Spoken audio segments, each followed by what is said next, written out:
yang sedang terjadi di Republik Indonesia sekarang ini.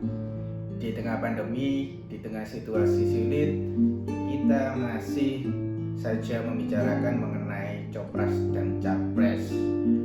Pilpres 2024 masih terlalu jauh, tapi kita seperti tidak punya empati.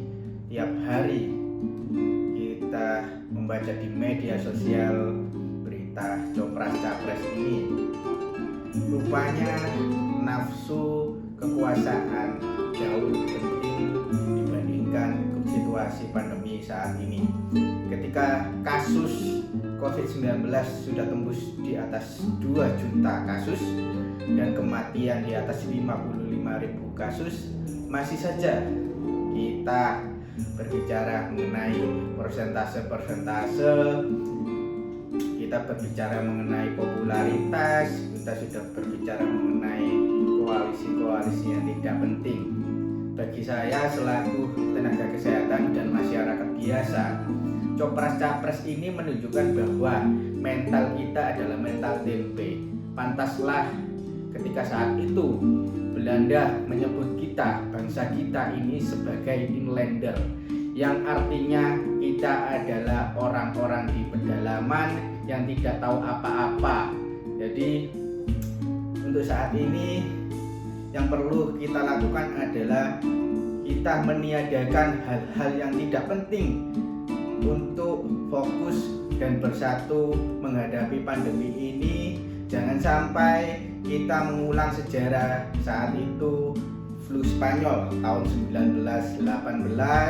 Seperti yang kita tahu, Indonesia saat itu bernama Hindia Belanda turut menjadi korban dari pandemi yang sebelumnya, dan sudah tercatat dalam sebuah paper penelitian Hindia Belanda saat itu juga ada jutaan orang yang meninggal, dan disebutkan bahwa angka kematian yang tinggi itu di Jawa Timur, di Madura, Surabaya, Sidoarjo, dan juga Blitar.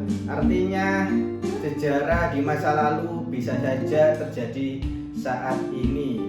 Kita jangan sampai mengulang sejarah yang tidak baik.